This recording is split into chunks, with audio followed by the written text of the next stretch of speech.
Amigos, bienvenidos a este espacio que es el reportaje de la semana. Hoy la entrevista está dedicada al diputado Pablo Abdala del Partido Nacional, un hombre joven, un dirigente que ha ocupado cargos de dirección en ANCAP y en la Administración Nacional del Puerto. Un hombre con mucha experiencia, pero sobre todo en este último periodo ha sido la cabeza visible de la convocatoria a firmas para un referéndum que permita llegar a una instancia donde la ciudadanía decida si quiere o no continuar con esta ley ya aprobada y reglamentada por el Poder Ejecutivo sobre la decisión que cada persona puede tomar de interrumpir voluntariamente su embarazo, o la ley del aborto como popularmente se la conoce. En este reportaje también vamos a avanzar sobre su lectura a propósito de lo que es la política en materia económica, de relaciones laborales, de los aumentos salariales y también un aspecto clave: ¿qué debe pasar con los combustibles, su precio, qué incidencia tiene o no sobre la vigencia de una aerolínea de empresa estatal a crearse a partir incluso del propio decreto que ha desarrollado el Poder Ejecutivo o del proyecto de ley, para ser más estrictos y más concretos, que va a estar a discusión a nivel parlamentario? Les invitamos entonces a conocer el pensamiento político del diputado blanco Pablo Abdala. Amigos, lo prometido es deuda. Estamos con el diputado Pablo Abdala, importante dirigente del Partido Nacional, un hombre de vasta experiencia, no solo a nivel legislativo, sino, como dijimos en la presentación, una fuerte presencia a nivel de cargos de conducción de gobierno. No es poca cosa ser director de ANCAP o de la Administración Nacional de Puerto, siendo un hombre joven. Diputado, muchas gracias por esta comparecencia, por permitirnos estar aquí. Y sin duda quiero arrancar este reportaje con uno de los temas tal vez más sensibles. Ya creo que por encima de las fronteras ideológicas o partidarias, es el tema de la ley de interrupción voluntaria del aborto, donde hay fuertes posicionamientos de convicción, de espíritu religioso también. Usted encabeza esta recolección de firmas y con alguna novedad importante que ha ocurrido en las últimas horas. ¿Por qué se decide a este tema donde quienes están en la vereda de enfrente dicen: me están restringiendo, por ejemplo, el derecho a la libertad de elegir qué hago con mi cuerpo, con mi vida cotidiana? Es, por ejemplo, el reclamo que hacen las mujeres de este colectivo que han apoyado con intensidad esta despenalización, entre comillas, del aborto. Bueno, con mucho gusto, gracias por la invitación. Es un placer comparecer en esta instancia y conversar con ustedes. Con relación a la pregunta concreta que tiene referencia a un asunto de enorme importancia, tal vez una de las leyes más importantes que se hayan aprobado por todo lo que representa en este periodo de gobierno o en lo que transcurre de él. Debo decirle en primer lugar que efectivamente estamos promoviendo, como es público y notorio, una instancia de consulta popular. No lo estamos haciendo solos. Nosotros hablamos de esa idea o de esa alternativa por primera vez y en función de eso puede sostenerse que iniciamos este camino. Pero gracias a Dios se ha ido incorporando gente de las más diversas tendencias, de diversos partidos políticos, colegas legisladores, ya no solo nacionalistas, también del Partido Independiente, del Partido Colorado y seguramente del Frente Amplio, porque también opiniones a favor y en contra hay en todos los partidos. Y precisamente como es un asunto que corta transversalmente a la sociedad y donde la opinión no está segmentada, porque no hay grupos determinados a favor o en contra, en todos los niveles sociales, en todos los niveles profesionales, en todos los partidos políticos, en todos los grupos u organizaciones de la comunidad, encontraremos o podremos encontrar entre gente que comparte una misma tarea, una opinión en un sentido y una opinión diferente en el sentido diverso. Y por eso es que nosotros entendemos que es un tema que desborda la propia capacidad política de los legisladores y que no puede quedar librado a la mayoría o al pronunciamiento parlamentario que se produjo tan estrechamente por un voto en la Cámara de Diputados y por 2 votos en el Senado. Es necesario que esto lo termine de dirimir la gente votando, porque es un tema que nos divide a los uruguayos. Entonces la mejor forma, creemos nosotros, de pacificar esa discusión o esta discusión que tenemos con relación a una decisión que es histórica, porque esto no es poner o sacar un impuesto, esto no es aprobar una norma presupuestal, esto no es ponerle el nombre a una escuela o a una ruta, esto es ni más ni menos que tomar una decisión que tiene que ver con los derechos, el derecho a la vida, el derecho a la mujer, cómo se armonizan, que tiene que ver con la forma en que encaramos la salud de la mujer, que tiene que ver, en última instancia, con el tipo de sociedad que estamos moldeando. Bueno, es necesario que sea la gente la que laude esta cuestión definitivamente, y eso lo habilita y lo permite sin duda el recurso de referéndum. Yo le planteaba este tema porque naturalmente hay quienes sostienen que la defensa de un derecho personal, el derecho de elegir si quiero o no ser madre, bajo determinadas circunstancias, bajo realidades muy complejas, que además son reservorio exclusivo de esa persona que tiene su contexto en el cual vive y se desarrolla, dicen es esta la mejor de las elecciones o caminos posibles que me habilita un Estado de Derecho. Pero naturalmente están los defensores de la vida, quienes sostienen que hay otras cosas en juego que van más allá sobre esos derechos. Esta puja o esta sobreposición de argumentos tan entendibles de un lado y del otro, ¿por qué lo decantan a usted en función de sostener que esta es una ley que no contribuye, que no ayuda, que lejos de consagrar cierta defensa de los derechos, va en contra del más importante de todos, que puede ser el derecho a la vida? Sin duda hay una tensión de derechos en todo esto, como usted lo señala bien. Y en función de eso, por supuesto, para dirimir esta cuestión tan compleja de ver cómo armonizamos, yo hablaba de la armonización de derechos antes, bueno, ahí el papel que jueguen las visiones personales, las cuestiones éticas, las concepciones más íntimas de cada uno de nosotros, son determinantes a la hora de definir una posición a favor o en contra de esta ley o eventualmente de otra que se pueda concebir. Nosotros reconocemos que por supuesto hay una situación compleja en el punto de partida de, bueno, embarazos no deseados, abortos clandestinos, situaciones familiares que se dificultan en función de un hecho inesperado, como puede ser, el embarazo de un adolescente, por ejemplo. Una concepción no esperada, el embarazo de un adolescente.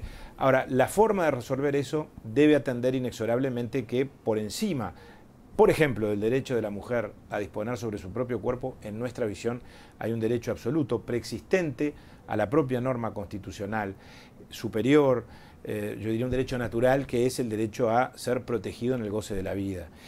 Y creo que a esta altura la constatación de que hay vida desde el momento de la concepción es un tema que va más allá incluso de las propias concepciones individuales y aún de los aspectos religiosos que también juegan en todo esto. La ciencia, yo diría, ha venido a complejizar esta discusión en función de que los avances de la ciencia, bueno, han determinado que hoy sea más fácil que antes, o mejor dicho, hoy se puede cabalmente comprobar que aún dentro de las 12 semanas ya hay un ser humano.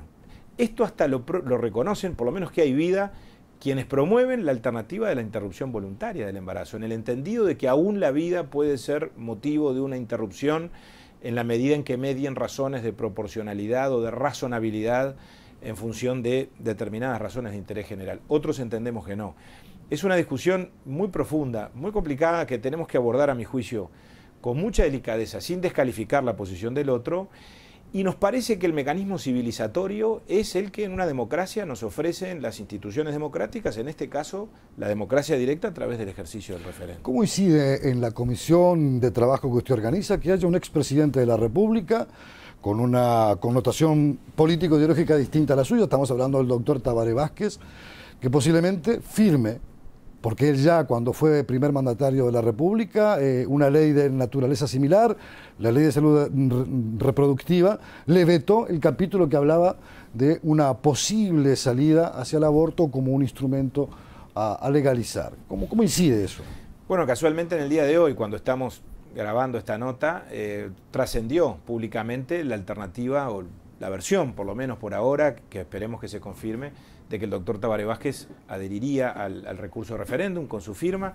Yo creo que si eso llega a confirmarse es sin duda para nosotros una muy buena noticia, nos parece un hecho relevante, porque se trata de una figura de primera importancia, un expresidente de la República, un líder político importante de nuestro país, y que con relación a este tema, bueno, yo creo ha sido absolutamente coherente en su oposición, debemos decirlo claramente. ¿Y qué confirma esto? Me parece que por un lado confirma que este es un asunto que tenemos que separar del debate político cotidiano. Yo seguramente, y sin seguramente, es un hecho de la realidad que en la próxima campaña electoral voy a competir con el doctor Vázquez y con su partido, y haré todo lo posible para que haya un presidente blanco y para que Vázquez no vuelva a ser presidente de la República. Pero sin embargo, y eso me parece que es lo sano que tiene la organización democrática y que tiene la concepción republicana de las cosas, es bueno que coincidamos en un tema de esta importancia, gente de diversos partidos. Y como coinciden en la otra posición, también apoyos de distinta procedencia partidaria. Entonces, lo que esto confirma, si se llega a efectivamente registrar que el doctor Tabaré Vázquez ha adherido al recurso de referéndum, es que efectivamente esto corta, como yo decía, transversalmente a la sociedad y a los partidos. El doctor Vázquez es la mayor demostración de eso. Su bancada parlamentaria casi unánimemente, 49 diputados en 50, aprobó y acompañó la ley que estamos discutiendo. El doctor Tabaré Vázquez, es notorio, no está de acuerdo con ella. Y ya la vetó en el pasado. La vetó en el pasado, ahora probablemente firme el recurso de referéndum, según lo que trascendió. Por lo tanto, está bueno que a partir de aquí asumamos y reconozcamos todos que esto debe ser un camino que los uruguayos recorramos en forma totalmente descontaminada del debate político, del debate electoral que va a venir en el 2014, y el camino que estamos recorriendo posibilitará eso, porque de acuerdo a las instancias legales que venimos cumpliendo, el referéndum, si alcanzamos las firmas primero, si adhieren después en la jornada de adhesión el 25% de los ciudadanos que tienen que adherir, bueno, ya antes de fines del 2013 se estará llevando a cabo y podremos resolver esta cuestión. Sabe que justamente sobre eso quería preguntarle, como legislador y las experiencias, inclusive de la elección pasada, 2 referéndums dentro de una elección nacional que generalmente son consumidos por el debate político, por las propuestas electorales a la gente, como que quedan en un segundo plano. En esta instancia ya tenemos uno por el tema seguridad. Seguramente se puedan alcanzar las firmas para que haya un segundo referéndum. ¿No sería deseable que los legisladores pensaran que el sistema de referéndum, como por ejemplo lo hacen los suizos, se consagre no justamente en una elección nacional, sino en un periodo a mitad de camino de una elección, donde los temas puedan discutirse y debatirse ajenos a la pasión política que una elección despierta? Bueno, ahí déjeme hacerle una disquisición. Es importante que distingamos plebiscito de referéndum, que formalmente pueden ser semejantes en la medida en que implican una consulta popular. Los plebiscitos, de acuerdo a la Constitución, pueden coincidir con la elección, como coincidieron los que usted menciona en la elección pasada y como va a coincidir este que se ha promovido sobre el tema de la imputabilidad. El referéndum no. El referéndum, de acuerdo a la ley, y creo que fue una decisión sabia del legislador, expresamente se establece que no debe coincidir con la elección nacional, y los plazos que se han establecido permiten precisamente, la Constitución prevé 1 año para interponer el recurso, que bueno, que a partir de la sanción de la ley empieza a correr un plazo de 1 año dentro del cual hay que promover el recurso, reunir las firmas o las adhesiones según sea la vía que uno escoja, y después inmediatamente celebrar la consulta popular, que es absolutamente indispensable por lo que usted decía. Es decir, cuando resolvemos una cuestión tan importante como esta, bueno, es bueno que la opinión pública focalice su atención en este asunto. Creo que además en este caso el debate que se ha cumplido en la Cámara de Diputados y en el Senado casi no hubo debate de esta ley que se aprobó, prácticamente no pasó por comisión, y en diputados hubo un tratamiento muy sumario. En última instancia el debate parlamentario no fue un debate de calidad.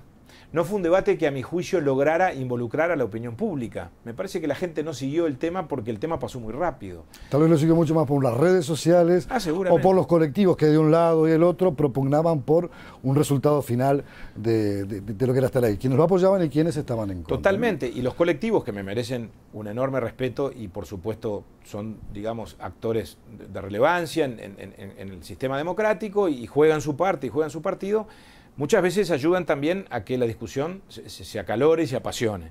Y a mí me parece bueno que esta discusión, sosteniendo cada quien con firmeza su posición, podamos darla civilizadamente, podamos darla con mucha madurez, reflexivamente, porque esa es la forma de ayudar a que la gente, en el ejercicio de su libertad de conciencia, se haga su propia idea y vote en un sentido o en otro cuando se la convoque a esos efectos. Quiero preguntarle a propósito, usted me planteaba con mucha seriedad y con un argumento muy comprensible la tensión entre derechos. Puede subirse un peldaño más aún. ¿Y dónde está la libertad? Hay una tensión de la libertad por la tensión de los derechos, porque supuestamente un lector desapasionado puede decirle, bueno, hay 2 posiciones contrarias, hay un marco legal, quien esté de acuerdo lo va a aplicar, quien no esté de acuerdo no lo va a aplicar, y sería suficiente como para dirimir la discusión, porque lo que debe primar es justamente el espacio de libertad que cada ciudadano tiene. Mi pregunta ¿es viable esa lectura? ¿Es la libertad la que en el fondo está también en tensión cuando hay tensión de 2 derechos como los que usted planteaba, el derecho a la vida, el derecho a que cada persona resuelva sobre su vida como más le place? Sin ninguna duda, la libertad juega en todo esto y yo diría está involucrada en esta definición y en esta tensión como la hemos definido, y en última instancia me parece que es una cuestión de equilibrios, porque la otra posición, distinta a la mía, la que propugna en todo caso la ley que se ha aprobado, eventualmente postula la libertad de la mujer, o el derecho, según como se quiera decir, a disponer sobre su propio cuerpo y a, digamos, tomar una decisión dentro de las 12 semanas. Ahora, también es verdad, podría llegar a sostenerse que ahí hay una restricción a la libertad, porque en definitiva establecer un plazo desde la gestación, estamos hablando en teórico, bueno, implicaría poner un coto a la libertad, podría llegar a sostenerse.